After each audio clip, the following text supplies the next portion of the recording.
नमस्कार प्यारे विद्यार्थियों, आप सभी के सामने आज मैं जो है कोशिका को बहुत ही चंद मिनटों के अंदर आपको कंप्लीट करवाने वाला हूं। पिछले सभी वीडियोस को आप सभी विद्यार्थियों ने बहुत ज़्यादा प्यार दिया, उसके लिए सभी का तहे दिल से धन्यवाद। आज का टॉपिक हमारा कोशिका रहेगा और ये कोशिका वाला चैप्टर जो है वो सभी एग्जाम के लिए बहुत महत्वपूर्ण होता है और बहुत जल्दी रैपिड फायर के माध्यम से आपको चैप्टर रिवाइज कराया जाएगा। और अब जब आप इस चैप्टर को लगा लेंगे तो आपका खुद का दिल बोलेगा कि वास्तव में मास्टर ने मेहनत की है। एक एक शब्द के सामने बच्चों टोटल मिलाकर के 16 स्लाइड है, लिखने में मुझे बहुत टाइम लगा है बच्चों, लेकिन आपके लिए राहुल सर हमेशा मेहनत करते रहेंगे। बस आप देखना इस कोशिका को देखने के बाद, इसको पढ़ने के बाद आपके मन में कोशिका के लिए कोई भी प्रश्न नहीं बचेगा, इस बात का मैं आपसे वादा करता हूं। आइएगा स्टार्ट करते हैं बिना टाइम वेस्ट किए। क्लास को लाइक कर दीजिएगा, शेयर कर दीजिएगा, बिल्कुल दिल थाम के बैठ जाइएगा क्योंकि होने वाला है एक और खतरनाक सा वीडियो आप सभी के सामने। चलिएगा सबसे पहले कोशिका की बात करते हैं। तो कोशिका का जो अध्ययन होता है उसे हम साइटोलॉजी कहते हैं, study of cell, that is cytology. कोशिका जो होती है बच्चों, इसे हमारे शरीर की सबसे छोटी इकाई कहते हैं, smallest unit of our body, that is cell. फिर बच्चों कोशिका को हमारे शरीर की संरचनात्मक और क्रियात्मक इकाई कहते हैं, functional and structure unit of our body, that is cell. कोशिका मिलकर के क्योंकि उत्तक बनाती है, उत्तक मिलकर के अंग बनते हैं, अंग मिलकर अंग तंत्र बनते हैं और अंग तंत्र मिलकर के क्या बनता है, शरीर बनता है। याद रखिएगा, इसलिए हमारे शरीर की सबसे छोटी इकाई का नाम क्या है, कोशिका होती है। जब उत्तक की बात करें तो उत्तकों का अध्ययन कहलाता है हिस्टोलॉजी। उत्तकों का अध्ययन क्या कहलाता है, हिस्टोलॉजी कहलाता है। और जब उत्तक कभी चोट लग जाती है, उत्तक टूट जाते हैं, तो उत्तकों का टूटना निक्रोसिस कहलाता है। उत्तकों का टूटना क्या कहलाता है, निक्रोसिस कहलाता है। तो ध्यान रखना, उत्तकों का अध्ययन हिस्टोलॉजी और उत्तकों का टूटना निक्रोसिस कहलाता है। बोलो क्या कहलाता है, निक्रोसिस। उसके बाद कोशिका की बात करें तो कोशिका में सबसे पहले आती है मृत कोशिका। और मृत कोशिका जो होती है बच्चों, इसके खोजकर्ता का नाम है रॉबर्ट हुक। सबसे पहले इन्होंने कोशिका को देखा था सन 1665 में, लेकिन ये कोशिका मृत कोशिका थी, अर्थात उसके अंदर कोशिका विभाजन नहीं हो रहा था। और इन्होंने सबसे पहले इस कोशिका को देखा था कोर्क में, और कोर्क जो था उसके अंदर देखने के बाद इन्होंने एक शब्द बोला सेलुला, और सेलुला से शब्द हो गया सेल। तो याद रखना, सबसे पहले कोशिका के खोजकर्ता का नाम रॉबर्ट हुक। ये बताओ ये क्या है, हुक है, क्या ये हुक है। और जीवित कोशिका के खोजकर्ता का नाम ल्यूवेनहोक है। तो पहले बोलो हुक होक, हुक होक, हुक होक। तो पहले रॉबर्ट हुक आएगा, फिर ल्यूवेनहोक आएगा। ठीक है बच्चों, इन्होंने की थी 1674 में। फिर अपन बात करें पादप कोशिका के खोजकर्ता, तो मालपीगी और गुरु।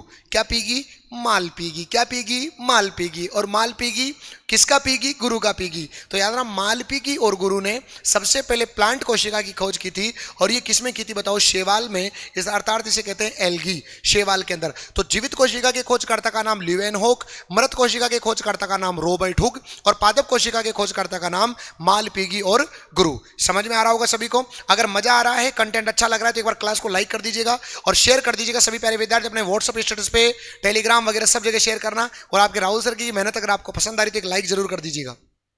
उसके बाद कोशिका सिद्धांत किसने दिया, तो आपको ध्यान रखना है स्लाइडन और स्वान। स से सिद्धांत, स से स्लाइडन, स से स्वान। क्या बोलोगे, स से सिद्धांत, स से स्लाइडन और स से स्वान। इस सिद्धांत का रूपांतरण किया था रुडोल्फ विर्चो ने। रुडोल्फ विर्चो ने बोला था कि नई कोशिकाओं का निर्माण पुरानी कोशिकाओं के विभाजन से होता है।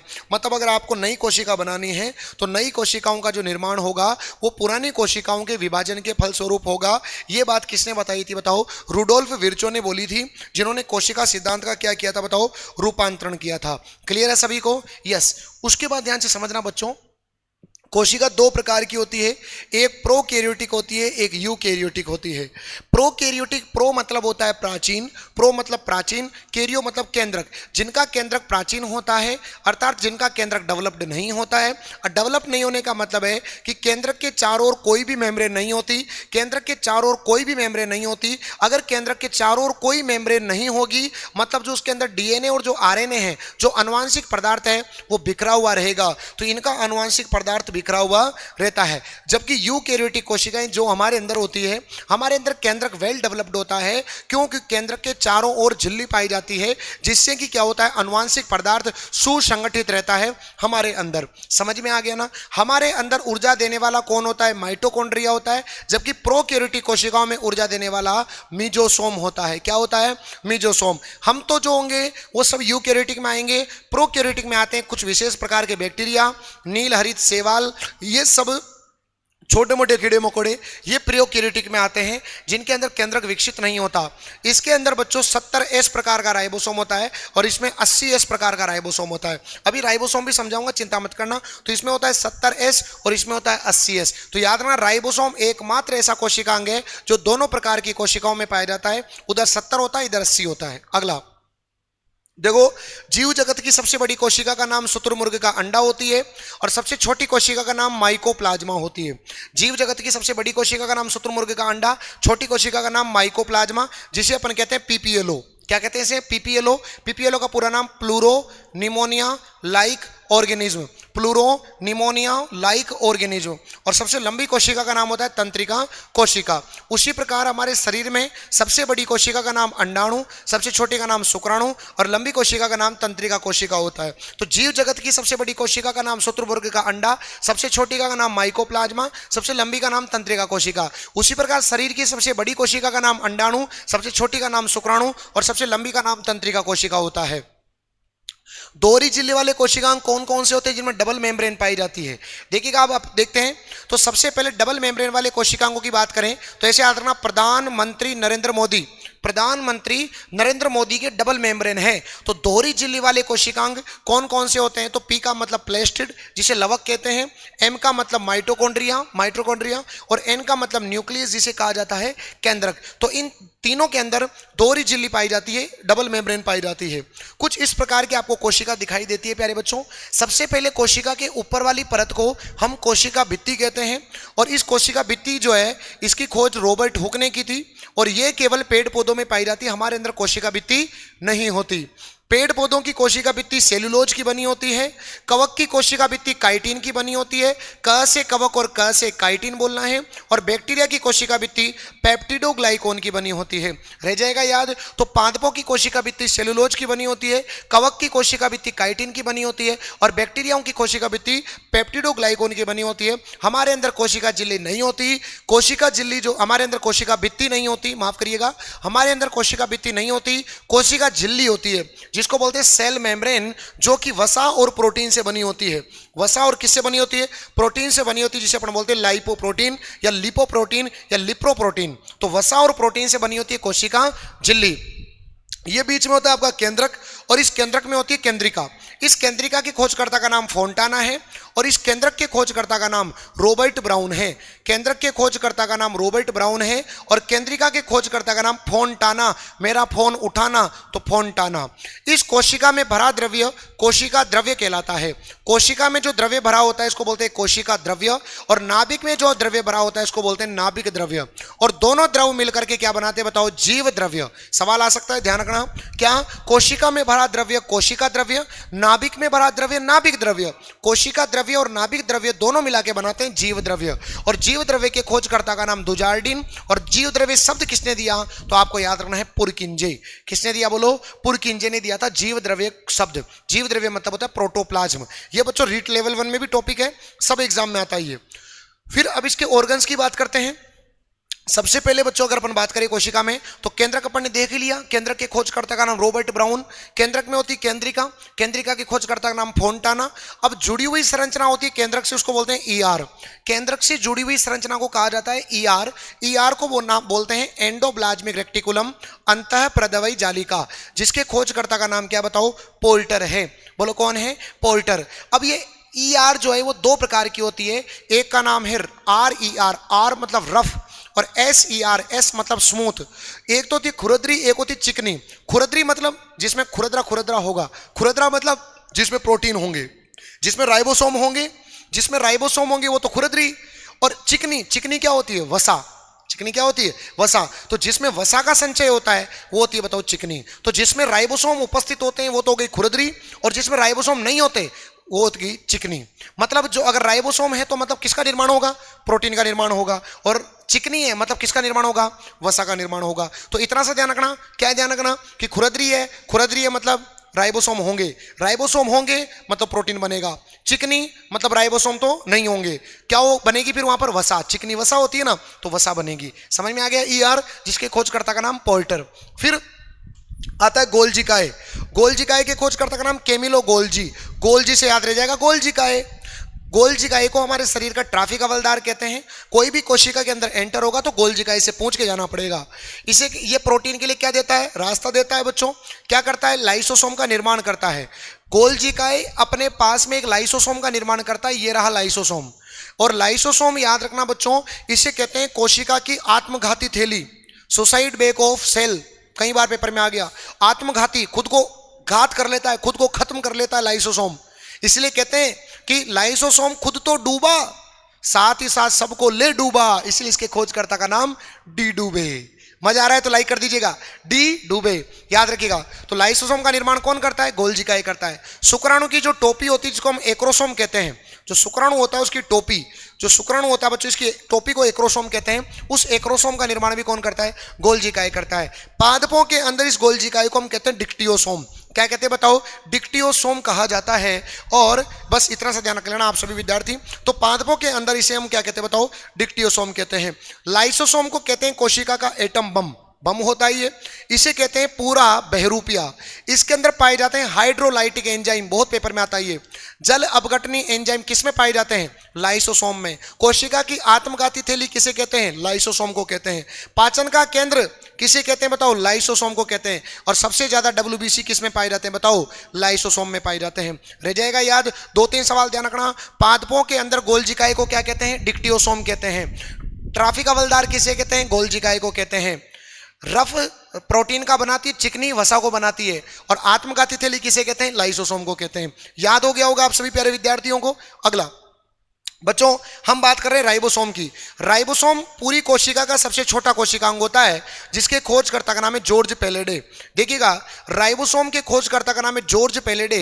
पूरी कोशिका का सबसे छोटा कोशिकांग होता है, बताओ कौन, राइबोसोम होता है। इसे कहते हैं प्रोटीन की फैक्ट्री, क्योंकि प्रोटीन का निर्माण करता है। बोलो कौन गुरुजी, राइबोसोम। राइबोसोम प्रोटीन का निर्माण करता है, प्रोटीन को बनाता है, इसलिए इसको बोलते हैं प्रोटीन की फैक्ट्री। और इसकी बच्चों 2 इकाइयां होती है, एक 70S, एक होती है 80S। 70 और 80, 70 और 80। अब 70 की भी 2 सब यूनिट होती है, एक 50 और एक 30। क्या बोल रहे हैं, जोड़ना नहीं है 50 और 30 करके 80 कर दो, नहीं। देखो एक 70 होती है तो इसमें एक 50 एक 30। अब देखना 70 में कितना जोड़ा, 10 जोड़ा तो 80 आ गया। 70 में 10 जोड़ा तो 80 आ गया। अब इन दोनों में 10-10 जोड़ दो, 50 में 10 जोड़ा तो 60, 30 में 10 जोड़ा तो 40। दोबारा देखो 70 और बोलो 80, 70 और 80। 70 के 2 भाग हो गए, एक 50 और एक 30, और इसके भी 2 भाग हो गए 60 और 40। ये उप इकाइयां हैं, जोड़ नहीं है, उप इकाइयां हैं, सब यूनिट्स हैं। तो इसका मतलब होता है अवसादन गुणांक, वेरी वेरी इंपॉर्टेंट पॉइंट है। तो ये आपको पूछा जा सकता है कि राइबोसोम कितने प्रकार का होता है, किसकी उप इकाइयां होती है। तो इसमें बड़ी उप इकाई कौन सी है, 50, छोटी कौन सी है 30, 80S में बड़ी कौन सी है 60, छोटी कौन सी है 40। ये आपको ध्यान रखना है। और नॉर्मली पूछे तो ये बड़ी है और ये क्या बताओ छोटी है, क्योंकि ये 80 है और ये 70 है। समझ में आ गया होगा आप सभी को राइबोसोम के बारे में। उसके बाद कोशिका के अंदर आता है हमारे पास माइटोकॉन्ड्रिया। बोलो कौन आता है, माइटोकॉन्ड्रिया। इस वीडियो को पढ़ने के बाद आपका कोशिका का कोई भी प्रश्न बेसिक लेवल से लेकर के हाई लेवल तक कोई भी प्रश्न आपका गलत नहीं होगा, इस बात का मैं वादा कर रहा हूं आपसे। चाहे किताब उठा के देख लेना, आपका प्रीवियस ईयर का सब सवाल आपसे बनेंगे, लेकिन बस आपको थोड़ा सा मेहनत करने की आवश्यकता है। कम समय के अंदर बेहतरीन कंटेंट देने के लिए आप खुद को मेरी मेहनत पसंद आ रही होगी, मैंने कितनी मेहनत की होगी इस कंटेंट को लिखने के लिए, आप खुद देखिएगा। कभी 16 पेज पूरे दिन ऑफलाइन क्लास, ऑनलाइन क्लास में 16 पेज लिख के देखना, आपको पता लग जाएगा बच्चों, ठीक है। तो इसके खोजकर्ता का नाम है अल्टमान और कोलिकर। अरे मांझा मुझे कॉल कर ले, तो मांझा मुझे कॉल कर ले, है ना। इसका नाम किसने दिया, सी वेंडा ने। बच्चों ये जो माइटोकॉन्ड्रिया होता है वो दोहरी झिल्ली वाला कोशिकांग है, बताई थी ट्रिक प्रधानमंत्री नरेंद्र मोदी। इसमें स्वयं का डीएनए पाया जाता है माइटोकॉन्ड्रिया में। यह एक प्रकार का अर्ध स्वायत्त अंग होता है, ऑटोनोमस ऑर्गन होता है। यह 10% एंजाइम खुद बनाता है, क्योंकि खुद का डीएनए होता है इसका, तो इसलिए ये खुद का एंजाइम खुद ही बना लेता है। इसमें 70S प्रकार का राइबोसोम पाया जाता है। तो माइटोकॉन्ड्रिया में 70S प्रकार का राइबोसोम पाया जाता है। यहां पर ऊर्जा बनती है, इसलिए इसको बोलते हैं कोशिका का शक्ति ग्रह। इस इसमें ये जो उभार नामक जो संरचनाएं दिखती है, रीट में आया था सवाल, इनको कहते हैं क्रिस्टरी। जो उभार नामक संरचनाएं दिख रही है इनको कहते हैं क्रिस्टरी। याद रखना, उभार नामक संरचनाओं को क्या कहते हैं बताओ? क्रिस्टरी कहते हैं। और इन क्रिस्टरी के ऊपर बच्चों ये छोटे छोटे डॉट बन के बने होते हैं, इनको ऑक्सीसोम कहते हैं। और ऑक्सीसोम के ऊपर पार्टिकल पाए जाते हैं, F1 पार्टिकल पाए जाते हैं बच्चों। तो प्रश्न आ जाए कि बताओ F1 पार्टिकल कहां पाए जाते हैं? माइटोकॉन्ड्रिया में पाए जाते हैं। ऑक्सीसोम कहां पाए जाते हैं? माइटोकॉन्ड्रिया में पाए जाते हैं। कोशिका का शक्ति ग्रह किसे कहते हैं? माइटोकॉन्ड्रिया को कहते हैं। श्वसन का केंद्र किसे कहते हैं? माइटोकॉन्ड्रिया को कहते हैं। ये एटीपी के रूप में आपको ऊर्जा देता है, इसलिए इसके कहते हैं कोशिका का शक्ति ग्रह कहते हैं। मेरे हिसाब से आपको पूरा समझ में आ गया होगा। तो खुद का दोहरी झिल्ली युक्त कोशिकांग माइटोकॉन्ड्रिया, स्वयं का होता है डीएनए, अर्धस्वायत्त अंग होता है। 10% एंजाइम क्या बनाता है बताओ? स्वयं बनाता है। ये हो गया माइटोकॉन्ड्रिया। इनमें से सवाल बहुत आते हैं। अगला हमारे पास आता है बच्चों जिसको बोलते हैं रिक्तिका या रसधानी। बस इसके अंदर तुम एक छोटा सा पॉइंट ध्यान रखना कि रिक्तिका या रसधानी का काम क्या होता है। तो जमीन से जल और खनिज लवणों का बैलेंस बनाए रखना, जल और खनिज लवण का संतुलन बनाए रखना। अब आप मुझे बताओ, पानी की आवश्यकता किसको ज्यादा पड़ती है? पेड़ पौधों को ज्यादा पड़ती है। और इसी वजह से वहां पर रसधानी का आकार बड़ा होता है और हमारे अंदर रसधानी का आकार छोटा होता है। तो पादपों के अंदर रसधानी बड़ी होती है, हमारे अंदर रसधानी छोटी होती है। पादपों के अंदर बच्चों जो केंद्रक होता है हमारे अंदर, ध्यान समझना, पादप कोशिका में जो केंद्रक की स्थिति होती है वो अपन बताओ क्या करेंगे बताओ? परिधीय हो जाती है। क्यों? क्योंकि पादप कोशिकाओं के अंदर रसधानी बड़ी होती है। जैसे ये सेल है, ये इसका केंद्रक है। अब इन पादपों के अंदर तो रसधानी बड़ी होगी ना, तो रसधानी बड़ी होने से क्या होगी? ये इसको खिसकाती खिसकाती केंद्रक को कहां पर ले जाती है? परिधि पर। तो हमारे अंदर तो केंद्रक कहां पर होता है? बीच में। लेकिन पादप कोशिकाओं के अंदर केंद्रक कहां पर होता है? परिधि पर। क्यों? क्योंकि इनके अंदर ये बड़ी होती है तो उसको खिसकाते खिसकाते कहां पर ले जाती है? परिधि पर ले जाती है। और इस रसधानी का जो बाहरी परत होता है उसको बोलते हैं टोनोप्लास्ट। इंपॉर्टेंट लगा लेना भाई, रसधानी का बाहरी परत को क्या कहते हैं? टोनोप्लास्ट कहते हैं। रिक्तिका या रसधानी के बाहरी परत को टोनोप्लास्ट कहा जाता है। अगला देखिएगा बच्चों, यहां पर ध्यान रखना है, तारककाय, इसको बोलते हैं सेंट्रोसोम। इसके खोजकर्ता का नाम बावेरी है। ये इसका मेन काम होता है कोशिका विभाजन करना। कोशिका विभाजन करना, जिसे पूंछ कट जाती है छिपकली की तो वो वापस आ जाती है ना, उसको बोलते हैं कोशिका विभाजन से, है ना। तो कोशिका विभाजन का काम कौन करता है? तारककाय करता है। और कोशिका विभाजन के लिए 4 स्टेप ध्यान रखना। सबसे पहले करना है परपोज। क्या करना है? परपोज। अब एक दिन क्या कहा, एक भाई ने किसी को प्रपोज कर दिया और प्रपोज करते बोला बेटा बेटा बेटा। लड़की गुस्सा हो गई, बेटा कहां? मैं तेरा बेटा लग रही हूं क्या? तो उसने बोला मेटाफेज। कौन सा फेज? मेटाफेज। लड़के ने कहा ठीक है यार, तेरे को मेरा प्रेम भी पसंद नहीं आ रहा तो तू जा, तेरी जैसी बहुत एना। लड़की ने पूछा कहां है? बोला टीले पे बैठी है। तो नाम क्या हो गया? टीलोफेज। तो सबसे पहले प्रोफेज जो कि सबसे लंबी प्रावस्था होती है, मेटाफेज जो कि अध्ययन की दृष्टि से सबसे बढ़िया होती है, एनाफेज जो कि सबसे छोटी अवस्था होती है। तो ये ध्यान रखना, कोशिका विभाजन की 4 अवस्थाएं आपको ध्यान रखनी है। और ये कोशिका विभाजन का काम कौन करता है? तारककाय करता है, सेंट्रोसोम करता है। और उसके बाद अंतिम स्लाइड है आपकी लवक के बारे में। लवक के खोजकर्ता का नाम क्या बताओ? सिम्पर है, जिसे अपन कहते हैं पादपों का रसोईघर कहते हैं। और पादपों का सबसे बड़ा कोशिकांग बताओ कौन सा होता है? लवक होता है। ये केवल प्लांट में पाया जाता है। अगर हमारे अंदर होता तो हमारा कलर भी कैसा होता है बताओ? हरा होता। क्योंकि आपको पता है लवक के अंदर पाया जाता है क्लोरोप्लास्ट। क्या पाया जाता है बताओ? क्लोरोप्लास्ट पाया जाता है। और इस क्लोरोप्लास्ट के अंदर होता है क्लोरोफिल। क्या होता है बताओ? क्लोरोफिल होता है। और इस क्लोरोफिल के कारण ही पत्तियों का रंग कैसा होता है? हरा होता है। और क्लोरोफिल के अंदर कौन सी धातु पाई जाती है? मैग्नीशियम धातु पाई जाती है। रह जाएगा याद? तो ये ध्यान रखना बच्चों लवक के बारे में। लवक है लवक, तो याद रखना पादपों के अंदर सबसे बड़ा कोशिका अगर आपसे कोई पूछे तो वो याद रखना लवक। और सबसे छोटा कोशिका अगर आपसे पूछे तो आपको याद रखना राइबोसोम। कौन सा होता है बताओ? राइबोसोम होता है। और आपको 2 सवाल मैं बता रहा हूं, आप मुझे उनके कमेंट बॉक्स में आंसर बताइएगा। पहला सवाल आप मुझे बताना क्रिस्टरी कहां पाई जाती है। पहला सवाल का आंसर बताइएगा क्रिस्टरी कहां पाई जाती है। और दूसरा प्रश्न आप मुझे बताइएगा, क्या बताइएगा कि प्रोटीन की फैक्ट्री किसे कहते हैं। दूसरा बताइएगा प्रोटीन की फैक्ट्री किसे कहते हैं। दोनों सवालों का जवाब आप सभी विद्यार्थी मुझे कमेंट बॉक्स में बताना, तो मैं समझ जाऊंगा कि आपने वीडियो को देखा और कुछ सीखने की कोशिश करी। कम समय के अंदर बेहतरीन कंटेंट देने के लिए राहुल सर का नाम जाना जाता है। और आज आपको विश्वास भी हो गया होगा कि कोशिका जैसे बड़े चैप्टर को आपको मैंने चंद मिनटों के अंदर कंप्लीट करा दिया। अगर मेरा मेहनत आपको पसंद आया ना तो एक लाइक और एक प्यारा सा कमेंट जरूर करना। थैंक यू सो मच, धन्यवाद। जय हिंद, जय भारत।